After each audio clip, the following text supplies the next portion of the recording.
لیکن جو 11 محرم کی صبح آئی وہ سید زادیوں کے لیے اور بھی دکھ کی تھی، اس لیے کہ جب صبح ہوئی، صبح کو تیمم کے ساتھ بیویوں نے نماز ادا کی، اور نماز ادا کرنے کے بعد وہ ظالم یزیدی پھر آئے، اور آنے کے بعد ان سید زادیوں کے ہاتھوں میں ہتھکڑیاں پہنائی جن کی کلائیاں کبھی کسی اجنبی مرد نے نہیں دیکھا تھا، ان کے ہاتھ میں ہتھکڑیاں ڈالی۔ امام زین العابدین کئی دن کے بیمار تھے، ان کے ہاتھ میں ہتھکڑیاں، ان کے پیروں میں بیڑیاں، خاردار توق ان کے گلے میں ڈالا، اور پھر ایک ایک رسی سے اور ایک ایک زنجیر سے کئی کئی لوگوں کو باندھا، چھوٹے کے ساتھ بڑے کو، بڑے کے ساتھ چھوٹے کو۔ بس وجہ یہ تھی کہ چھوٹے اور بڑے جب ساتھ میں بندھیں گے تو ہوگا یہ کہ بچے جھکیں گے، بچوں کے لیے بڑوں کو جھکنا پڑے گا، اور جب بڑے اٹھیں گے تو بچوں کو جب وہ ان کے گلے میں تکلیف ہوگی، ان کے ہاتھوں میں تکلیف ہوگی۔ بچوں پر بھی رحم نہیں کیا، کن کے؟ لوگ تو کافروں کے بچوں پر بھی رحم کرتے ہیں۔ آج ٹرین بسوں میں سفر میں کافر کا بچہ روتا ہے، لوگ اس کو بھی چپ کرانے کے لیے کوششیں کرتے ہیں، لیکن یہ نبی کے شہزادے تھے، نبی کی شہزادیاں تھیں، ان کے بچوں کے ساتھ یہ سلوک کیا گیا، یہ حال کیا گیا، یہ کیفیت کی گئی۔ اور امام زین العابدین کے ہاتھ میں اونٹنیوں کی نکیل دے دی گئی کہ یہ لے کر کے چلو، اتنے دن کی بیماری اٹھا نہیں جاتا تو اذیت دی جاتی ہے، کچوکے لگائے جاتے ہیں۔ سیدہ پاک بی بی سیدہ زینب جہاں کٹی پھٹی لاشیں پڑی تھی وہاں آئی، اور آنے کے بعد جب بیٹوں کے، بھتیجوں کے، بھانجوں کے، بھائیوں کے کٹے پھٹے لاشیں دیکھے، بے گورو کفن پڑے ہوئے، تو مدینے کی طرف رک کر کے کہا، نانا جان اللہ آپ پر درود و سلام کی بارش نازل کرے، نانا جس حسین کی پیشانی چومتے تھے ذرا اس کو بھی آ کر دیکھیں، جسے کندھے پہ بٹھاتے تھے ذرا اس کو بھی آ کر دیکھیں، آپ کا حسین بے گورو کفن پڑا ہوا ہے، جس کے لیے جنت سے جوڑے آتے تھے آج وہ بغیر کفن کے پڑا ہوا ہے۔ نانا جان اللہ آپ پر درود ہیں، لیکن شکایت نہیں، شکوہ نہیں، ماتم نہیں، چہرے کا نوچنا نہیں، صبر کا حال دیکھیں۔ امام پاک کی بہن سیدہ زینب پاک بہت روئی، اور آپ نے جب یہ باتیں کہیں اپنے بیگانے سب رو پڑے، اور جب چلنے لگی تو امام عالی مقام کے جسد اقدس سے چمٹنے کی کوشش کی، لیکن ظالموں نے کہا انہیں لے چلو، اور پھر 11 محرم کی صبح کو اہل بیت پاک کی وہ مقدس شہزادیاں اور یتیم بچے کوفہ کے سمت روانہ کر دیے گئے۔ عمر بن سعد ظالم نے جو اس کے مقتولین تھے ان کی جنازہ پڑھی، ان کو دفن کیا عزت کے ساتھ، اور مولا حسین اور ان کے اعوان و انصار کو یوں ہی چھوڑ دیا، یہ کہہ کر کہ انہیں گدھ کھائیں گے، انہیں درندے کھائیں گے، جنگل کے چھوڑ دیا۔ یہ قافلہ جب روانہ ہوا کوفہ کی طرف سب چلے گئے، قریب کا ایک دیہات تھا، فرات کے کنارے پر، وہاں کے لوگوں کو خبر ملی، اطلاع ملی کہ ایسا واقعہ ہوا، وہ آئے۔ چونکہ وہ لوگ سب جانتے تھے اہل بیت کو، وہ بھی مسلمان تھے، وہ سب جانتے تھے، پہچانتے تھے، مولا حسین کو بھی پہچانتے تھے، کیونکہ کوفہ میں کافی وقت گزارا تھا۔ مولا علی کے دور خلافت میں امام حسین نے شہزادوں کو بھی جانتے تھے، جس جس کی پہچان ہوئی اس کی قبر انہوں نے، وہ آئے، انہوں نے نماز جنازہ پڑھی، امام پر ان کی اعوان و انصار پر نماز جنازہ پڑھی، اور نماز جنازہ پڑھ کے جسے جسے پہچانتے تھے اس کی انہوں نے قبر ویسے بنائی۔ حر کے خاندان کے لوگ، حضرت حر کے خاندان کے لوگ وہاں پر آئے تو انہوں نے اپنے علاقے میں لے جا کر جناب حر کی قبر بنائی۔ اسی طرح حضرت حبیب ابن مظاہر صحابی رسول ان کی شناخت ہوئی تو ان کی قبر الگ بنی، باقی کے سارے شہداء کو ایک ساتھ انہوں نے ایک جگہ پہ دفن کر دیا۔ اور امام علی مقام کی پہچان ہوئی، اسی طرح مولا علی اکبر کی پہچان ہوئی، اور امام علی اصغر چونکہ ننھے سے تھے ان کی پہچان ہوئی، تو انہوں نے اس طرح دفن کیا کہ امام علی اصغر کو امام حسین کے سینے پہ رکھا۔ یہ تصور کریں، ایک ہی قبر ہے اور اس میں تدفین کا ان کا طریقہ یہ تھا کہ علی اصغر کو سینے پہ رکھا اور پائتی میں امام علی اکبر کو رکھا۔ اس طریقے سے ایک ہی قبر وہ جڑ جاتی ہے تینوں کی۔ ہو سکتا انہوں نے الگ دفن کیا ہو امام علی اکبر کو، لیکن امام علی اصغر کو سینے پہ رکھا اور اب وہ ایک ہی ہو گئی یہ تینوں کی قبر۔ جہاں ہم امام علی مقام کے روضے پر حاضری دیتے ہیں، تھوڑی چوڑی سی قبر ہے، جب وہاں پہنچتے ہیں تو اندازہ ہوتا ہے حسین آج بھی اکیلا نہیں سویا، حسین آج بھی سینے پر علی اصغر کو اور پائتی میں علی اکبر کو لے کر آرام فرما رہے ہیں۔ جب وہاں جاتے ہیں، اللہ وہ دین آپ سب کو ہم سب کو بار بار نصیب کرے کہ آپ دیکھیں امام کا روضہ، جس نے دین کے لیے سب لٹایا، دیکھیں پتہ چلے گا۔ لوگ تو مرنے کے بعد اپنی اولاد کو گود سے محروم کر دیتے یا گود سے اولاد محروم ہو جاتی ہے، لیکن حسین نے شہادت کے بعد ابھی بھی بیٹے کو گود میں اٹھا رکھا ہے۔ تصور کی دنیا میں دیکھیں تو ابھی بھی، اور علی اکبر کو گویا کہ ابھی بھی انگلی پکڑا رکھا ہے۔ یہ میری عقیدتیں بول رہی ہے، اللہ اکبر۔ پھر کہتے ہیں کہ وہ کٹے ہوئے سر جب چونکہ 10 کوئی روانہ ہو گئے تھے تو ادھر یہ ہوا کہ کوفہ پہنچتے پہنچتے کوفہ کا جو صدر دروازہ تھا وہ بند ہو گیا تھا، تو یوں ہوا کہ سروں کو جو ہے لے کر کے وہ بدبخت لوگ، اب وہ نہیں چاہتے تھے کہ رات کی تاریکی میں وہ لے کر کے جائیں، تو انہوں نے یہ کیا کہ ان سروں کو انہوں نے اپنے گھروں میں رکھ لیا کہ ہم دارالعمارت میں ایسے نہیں لے جائیں گے، جب دن نکلے گا تب لے جائیں گے۔ تو یہ ہوا کہ خولی بدبخت پلید، اس کے پاس امام حسین کا سر تھا، اس کی بیوی کا نام نوار تھا، وہ نوار نام کی عورت اہل بیت کی محب تھی۔ یہ رات کو پوچھا 3 دن سے کہاں تھا، کئی دن سے غائب تھا، تو اس نے کہا کہ میں کربلا میں تھا اور تیرے لیے بہت بڑا تحفہ لایا ہوں۔ کہا کیا تحفہ ہے؟ کہا حسین ابن علی کا سر ہے۔ کہا استغفر اللہ، لوگ زیورات لاتے ہیں اور تو حسین ابن علی نواز رسول کا سر لایا ہے؟ بدبخت، اگر رات کا وقت نہ ہوتا میں ابھی تیرے گھر سے چلی جاتی۔ جو نواز رسول کا احترام نہ کرے میں اس کے ساتھ زندگی نہیں گزار سکتی۔ یزید کے حامیوں کی تھوڑی سی توجہ چاہتا ہوں، خدا کے لیے فرقہ واریت چھوڑو، تعصب چھوڑو۔ دیکھو 1400 سال کے بعد تم کہاں یزید کی حمایت کرنے لگے؟ یزیدیوں کی حمایت تو ان کی عورتوں نے بھی نہیں کیا، ان کے گھر اجڑ گئے، بیویاں گھر سے چلی گئی، اور پھر اس نے کہا اگر رات نہ ہوتی تو میں چلی جاتی، مجھ پہ حرام ہے کہ اب میں تیرے بستر پر آؤں۔ اور اس کے بعد اس بی بی نے یہ کیا کہ امام علی مقام کا سر اس نے خولی نے جہاں رکھا تھا وہ وہاں گئی۔ وہ بی بی بیان کرتی ہے کہ نوار نام کی بیوی وہ بیان کرتی ہے کہ میں رات کو اس سر انور کے پاس کھڑی رہی اور درود شریف پڑھتی رہی، تو میں نے کیا دیکھا کہ سر سے لے کر آسمان تک انوار ہی انوار تھے۔ اور وہاں پر پھر وہ بیان کرتی، امام ابو اسحاق اسفرائینی لکھتے ہیں کہ وہ کہتی ہے کہ میں نے دیکھا کہ میرے گھر میں چند بیویاں آئی اور ان سر کی پیشانی کو بوسہ دینے لگی۔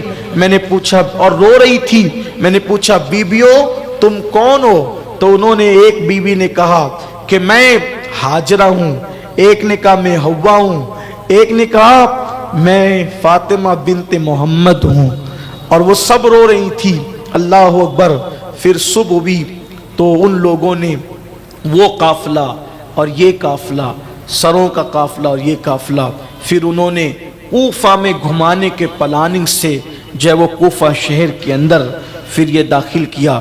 اور جب وہ کوفہ میں لانے والے تھے تو اعلان کرتے تھے کہ کچھ لوگ باغی ہو گئے تھے، ہم نے انہیں قتل کر دیا، ان کے کٹے ہوئے سر آ رہے ہیں۔ یہ نہیں کہا حسین ابن علی کا سر آ رہا ہے، یہ کہا کہ باغیوں کا سر آ رہا ہے، ان کے بیوی بچوں کو ہم نے قیدی بنا دیا، اور وہ جو قیدی ہیں اب ان کو بھی لایا جا رہا ہے۔ تو کوفہ والے اپنی چھتوں پر چڑھ گئے، لوگ انتظار کرنے لگے، اور لوگوں کا ایک مجمع لگ گیا بازار کوفہ میں۔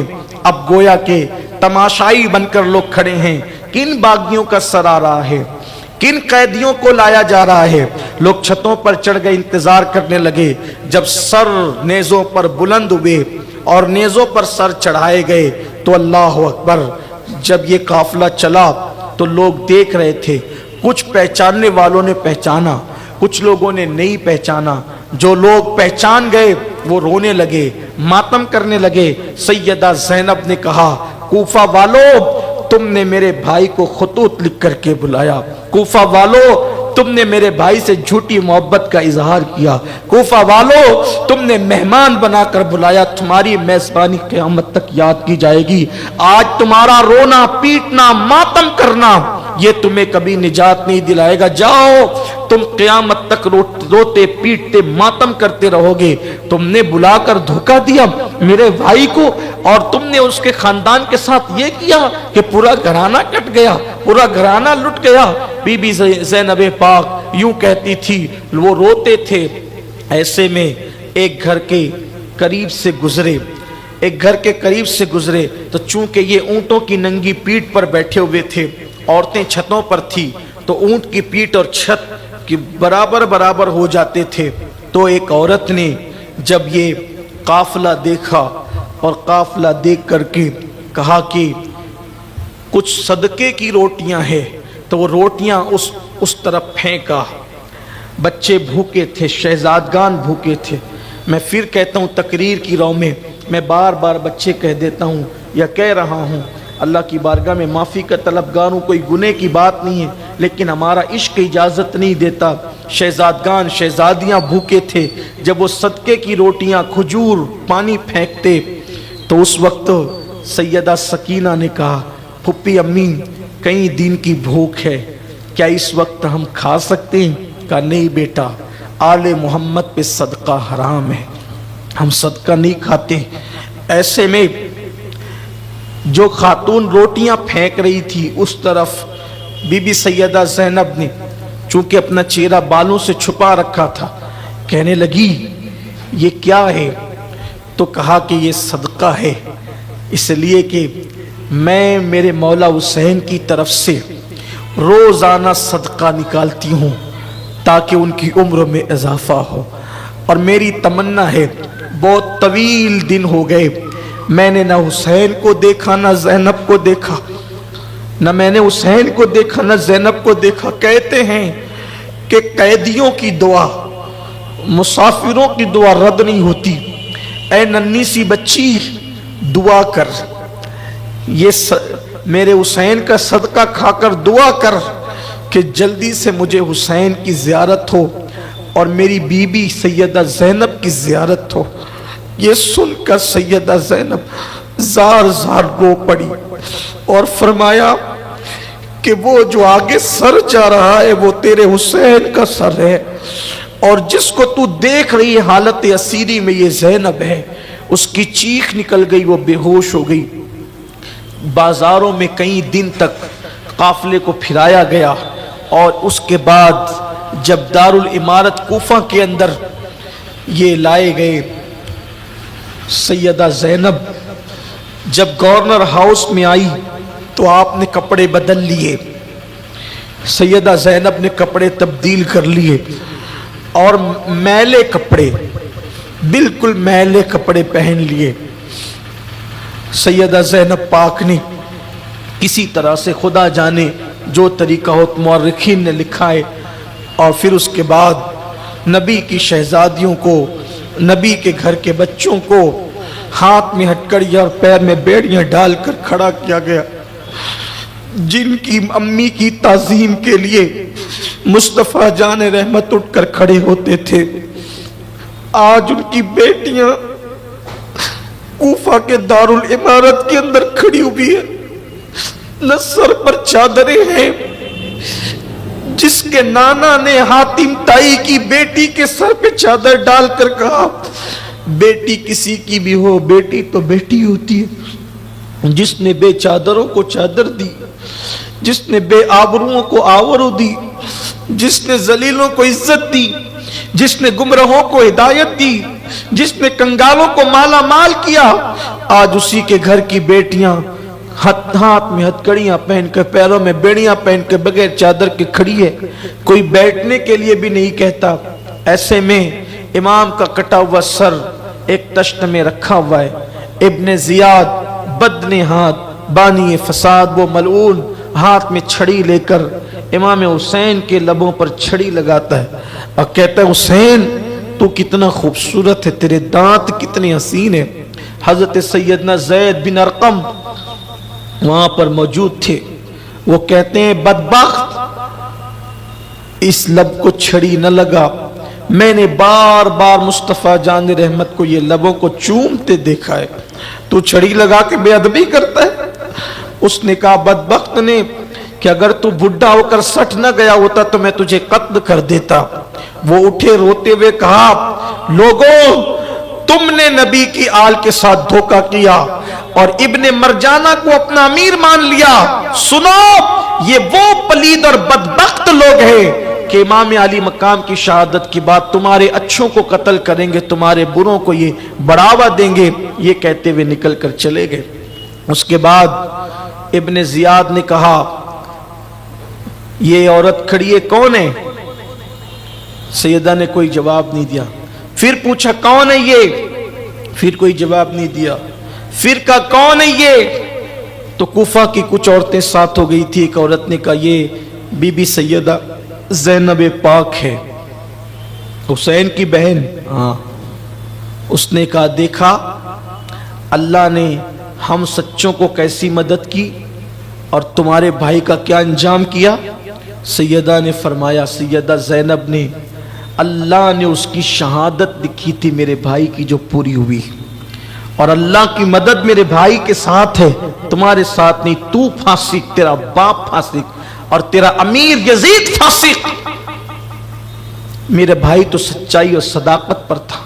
پھر امام زین العابدین پر نظر پڑی، اس بدبخت نے کہا یہ بچہ کیوں زندہ ہے؟ کون ہے یہ؟ کہا یہ حسین کا بیٹا ہے۔ کہا یہ کیوں نہیں مرا؟ اس کو بھی مار ڈالو۔ تو کسی نے کہا بچہ ہے، کہا اس کو چیک کرو بالغ ہے کہ نابالغ ہے۔ میری زبان میں اتنی طاقت نہیں کہ انہوں نے کیسے چیک کیا، میری زبان میں طاقت نہیں۔ جن کے گھر میں اجازت کے بغیر جبریل نہیں آتے تھے، اگر پڑھنا ہے تو آئینے قیامت میں پڑھو کہ کیسی قیامت ڈھائی ان ظالموں نے۔ امام زین العابدین کی جوانی چیک کرنے کی بات کی گئی، اور پھر کسی نے بتایا بدبخت نے کہ یہ جوان ہے، اور پھر امام زین العابدین کو قتل کرنے کی جب بات ہوئی تو سیدہ لپٹ گئی، کہا کہ میں تجھے اللہ کا واسطہ دے کر کہتی ہوں اگر اس کو قتل کرنا ہے تو اس کے ساتھ مجھے بھی قتل کر دے۔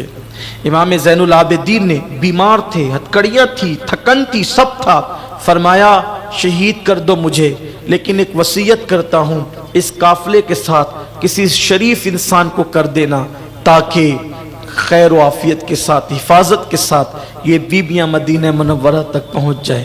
کہتے ہیں کہ پھر اس کے بعد کچھ دن تک کوفہ کے قید خانے میں ان کو رکھا گیا۔ بعض مورخین نے لکھا ہے با اختلاف روایت کم و بیش 35 دن تک کوفہ کے قید خانے میں یہ رہے۔ آپ یہ نہیں سمجھے 3 دن کا کربلا، نہیں، 3 دن کا کربلا، یہ مشکلیں ہیں، یہ مصیبتیں اٹھائی ان لوگوں۔ یہ جو ہے نا کہ کربلا کے بعد لبوں پہ مسکراہٹ نہیں آئی، کیوں نہیں آئی؟ کوئی چھوٹا موٹا واقعہ نہیں تھا۔ 35 دن تک کوفہ کے دارالعمارت میں قید رہے۔ پھر یزید پلید کا خط آیا کہ ان کو یہاں بھیج دو، یہاں بھیج دو، یہاں روانہ کر دو۔ اب وہ 5000 سپاہ کے ساتھ، سپاہیوں کے ساتھ، اب یہ معاذ اللہ جنہیں وہ قیدی کہہ رہے تھے اس قافلے کو کوفہ سے ملک شام دمشق، جسے دمشق بھی کہتے ہیں، دمشق روانہ کیا گیا۔ جب دمشق وہ قافلہ چلا تو وہی نیزے پہ سر تھے۔ کم و بیش انہوں نے اتنے مقام پر پڑاؤ کیا اور ہر شہر جو بڑا شہر پڑتا تھا وہاں جو وہ گھمایا کہ دیکھو جس نے یزید کے ساتھ بغاوت کی اس کا انجام یہ ہوا، اس لیے جو بھی یزید کے ساتھ بغاوت کرے گا اس کا انجام یہ ہوگا۔ وہ سر لے کر کے گھومتے رہتے اور آگے بڑھتے رہتے۔ روایتوں میں آتا ہے کہ جب وہ سر لے کر کے چلے تو وہاں پر ان کو پڑاؤ کرنا تھا، ان کو ایک گرجا ملا۔ اس گرجے کو میں نے دیکھا ہے۔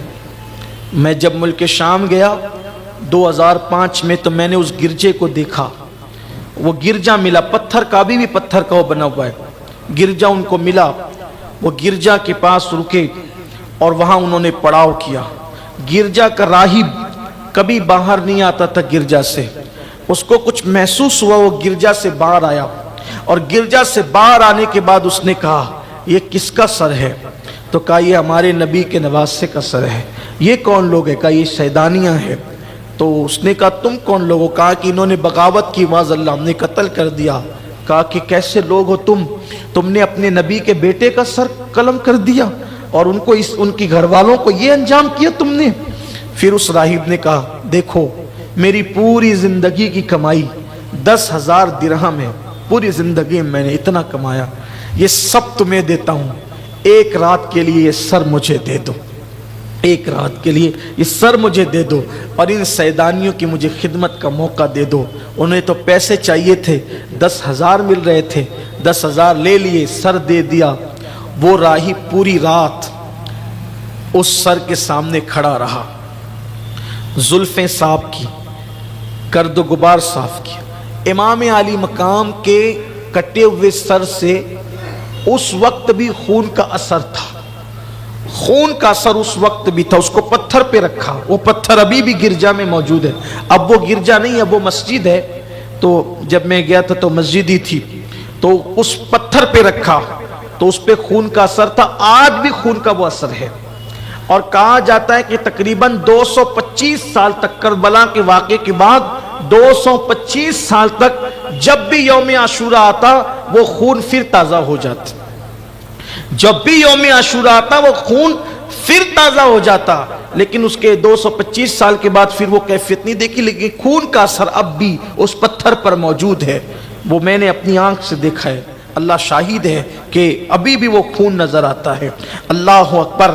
تو پھر اس نے غبار صاف کیا، خوشبو لگائی اور رات بھر کھڑا رہا، دیکھتا رہا انوار اس سر پر کیسے برس رہے ہیں، حتیٰ کہ صبح ہوتے ہوتے اس سر کی برکت سے کلمہ پڑھ کے مسلمان ہو گیا۔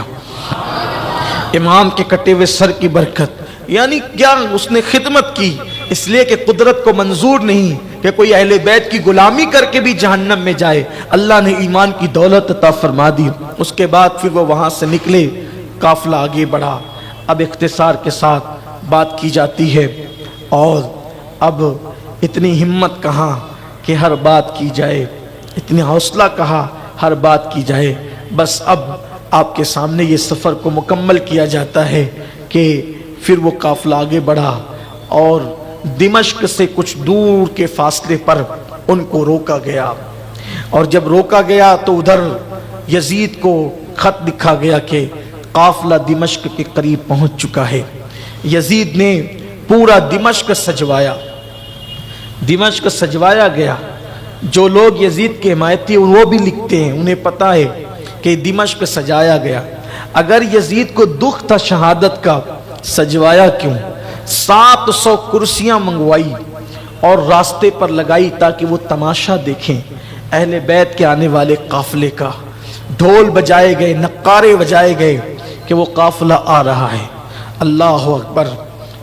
پھر یہ کیفیت ہوئی کہ جب وہ قافلہ دمشق میں داخل ہوا، یہاں پر مجھے ایک روایت یاد آتی ہے، میں پڑھنا چاہتا ہوں۔ مشہور سی روایت ہے اور اس کو بہت بیان کرنے والوں نے بھی بیان کیا ہے کہ جب دمشق کے قریب وہ قافلہ پہنچا اور اس کے مضافات میں رکا وہ قافلہ، چونکہ میں آپ کو پہلے بتا چکا ہوں، آپ 22 سال سے بار بار سنتے ہیں کہ روایات میں بڑا اختلاف ہے، الگ الگ مورخین نے الگ الگ بات بیان کی ہے۔ جب وہ دمشق کے قریب قافلہ پہنچا، کچھ منزل پر تھا دمشق شہر، رات اندھیری تھی، اندھیری رات میں دیکھا کہ ایک نقاب پوش بڑھیا، ایک برقع پوش بڑھیا وہاں کھانا پانی لے کر کے کھڑی ہے، اور کھڑی ہونے کے بعد سیدہ زینب کے پاس آتی ہے، کہتی ہے بی بی یہ کھانا ہے، یہ پانی ہے، قبول کرو، یہ قبول کر لو۔ سیدہ زینب نے کہا اے خاتون تو کون ہے، کون ہے تو، اور یہ کیوں لے کر کے آئی ہے؟ یہاں تو ہمارے ساتھ کوئی ہمدردی کرنے والا نہیں ہے، اونٹ کی ننگی پیٹھ پر ہمیں گھمایا جا رہا ہے، شہر شہر گھمایا جا رہا ہے۔ جنہوں نے کبھی گھر چھوڑ کے آنگن میں بھی قدم نہیں رکھا تھا بغیر عذر شرعی کے، آج ان کو شہر شہر گھمایا جا رہا ہے۔ یہ کون ہے تم، کیوں ہمدردی کر رہی ہو؟